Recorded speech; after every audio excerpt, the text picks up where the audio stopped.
नमस्कार, मैं हूं अंकुर और आप देख रहे हैं सत्य हिंदी बुलेटिन। एक नजर डाल लेते हैं अब तक की खबरों पर। गौतम अडानी दुनिया के शीर्ष 10 सबसे अमीर लोगों की सूची से बाहर हो गए हैं। अगर उनके शेयरों में गिरावट जारी रही तो जल्द ही एशिया के सबसे धनी व्यक्ति के रूप में भी उनकी जगह छिन सकती है। ब्लूमबर्ग बिलियनियर्स इंडेक्स पर भारतीय टाइकून गौतम अडानी चौथे स्थान से गिरकर 11वें स्थान पर आ गए हैं। हालांकि फोर्ब्स की अरबपतियों वाली लिस्ट में वो अभी भी 8वें स्थान पर मौजूद हैं, जहां पर वो पहले तीसरे स्थान पर थे। ये स्थिति शेयर मार्केट के सिर्फ 3 कारोबारी दिनों में उनकी $34 बिलियन की व्यक्तिगत संपत्ति का सफाया होने के बाद हुई है। 84.4 बिलियन की वर्तमान संपत्ति के साथ अडानी अब अपने प्रतिद्वंदी और रिलायंस इंडस्ट्रीज लिमिटेड के अध्यक्ष मुकेश अंबानी से सिर्फ एक स्थान ऊपर हैं, जिनकी कुल संपत्ति $82.2 बिलियन है। बता दें, हिंडनबर्ग रिसर्च की रिपोर्ट सामने आने के बाद अडानी समूह की कंपनियों के शेयरों में 3 दिनों की बिकवाली में गिरावट आई, जिसने $68 बिलियन से अधिक की मार्केट वैल्यू को खत्म कर दिया। हालांकि अडानी समूह ने हिंडनबर्ग रिसर्च रिपोर्ट को खारिज करते हुए इसे भारत पर हमला बताया, लेकिन हिंडनबर्ग रिसर्च ने अडानी की सफाई पर कहा कि अडानी भारत को बहुत व्यवस्थित ढंग से लूट रहे हैं। अडानी समूह इसे राष्ट्रवाद की आड़ में नहीं छिपा सकता, वो भारत के भविष्य को रोक रहे हैं। अंतर्राष्ट्रीय मुद्रा कोष यानी IMF ने भारतीय अर्थव्यवस्था के धीमी रफ्तार से बढ़ने की आशंका जताई। IMF ने आज 31 जनवरी को वर्ल्ड इकोनॉमिक आउटलुक का जनवरी अपडेट जारी किया। इसमें उसने अगले वित्तीय वर्ष में भारतीय अर्थव्यवस्था में मंदी की बात कही। IMF के वर्ल्ड इकोनॉमिक आउटलुक अपडेट में कहा गया है कि भारत में विकास इस साल थोड़ा कम होगा। इस साल ये दर 6.1 हो सकती है, जो 2022 में 6.8% थी। हालांकि 2024 में भारत की आर्थिक विकास दर फिर रफ्तार पकड़ेगी और अगले साल ये 6.8% रह सकती है। ताज़ा वर्ल्ड इकोनॉमिक आउटलुक के अनुसार ग्लोबल विकास 2022 में अनुमानित 3.4% से गिरकर 2023 में 2.9% होने का अनुमान है, लेकिन फिर 2024 में बढ़कर 3.1% होने की उम्मीद है। संसद के बजट सत्र से पहले आज राष्ट्रपति द्रौपदी मुर्मू ने संसद के दोनों सदनों को दिए अपने पहले अभिभाषण में कहा, हम ऐसा भारत बनाएंगे जिसमें गरीबी ना हो। आज भारत में स्थिर, निडर, निर्णायक और बड़े सपनों के लिए काम करने वाली सरकार है। उन्होंने कहा कि सरकार के कामकाज को पूरे 9 साल पूरे होने वाले हैं और देश में कई सकारात्मक बदलाव हो रहे हैं।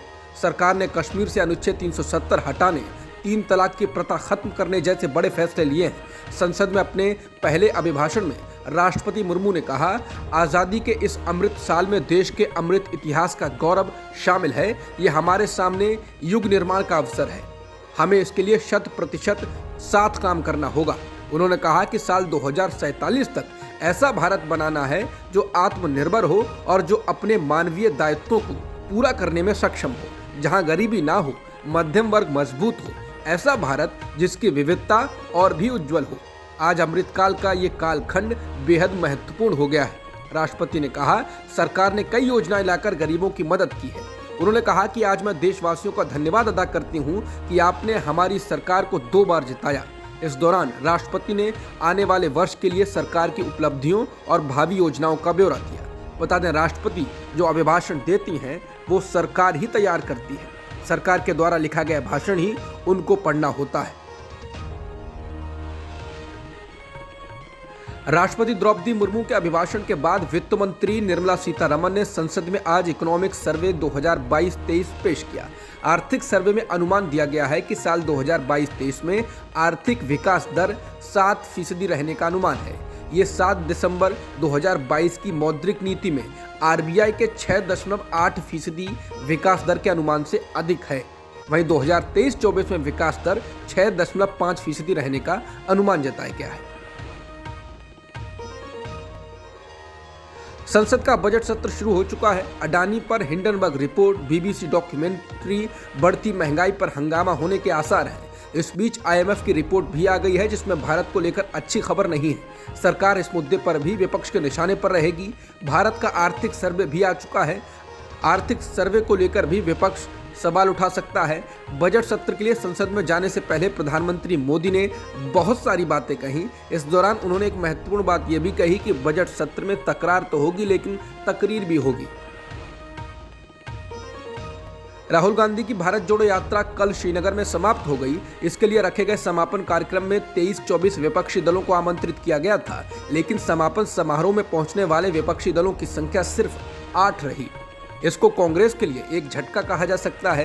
कांग्रेस के संचार प्रमुख जयराम रमेश ने इस महीने की शुरुआत में ही प्रेस कॉन्फ्रेंस के दौरान कहा था, आप 30 तारीख को श्रीनगर में बैठक होती देखेंगे।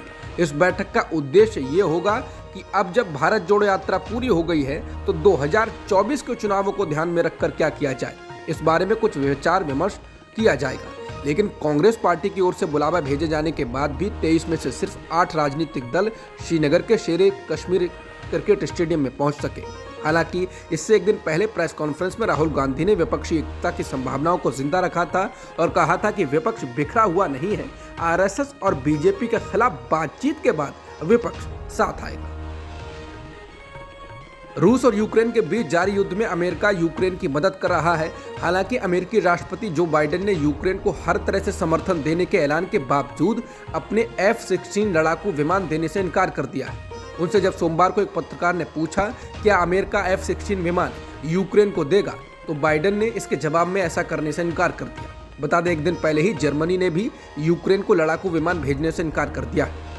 वहीं यूक्रेन का कहना है कि रूस के साथ जारी युद्ध में अपने एयर स्पेस को पाने के लिए उसे लड़ाकू विमानों की जरूरत है। बता दें, F-16 बहुत ही उन्नत लड़ाकू विमान माने जाते हैं। इनका इस्तेमाल अमेरिका के अलावा बेल्जियम और पाकिस्तान जैसे देश करते हैं। भारत की सर्जिकल स्ट्राइक के दौरान भी पाकिस्तान को अमेरिका के द्वारा बेचे गए इस विमान की काफी चर्चा रही थी। अब तक की खबरों में इतना ही। बाकी खबरों के लिए बने रहिए सत्य हिंदी के साथ। नमस्कार।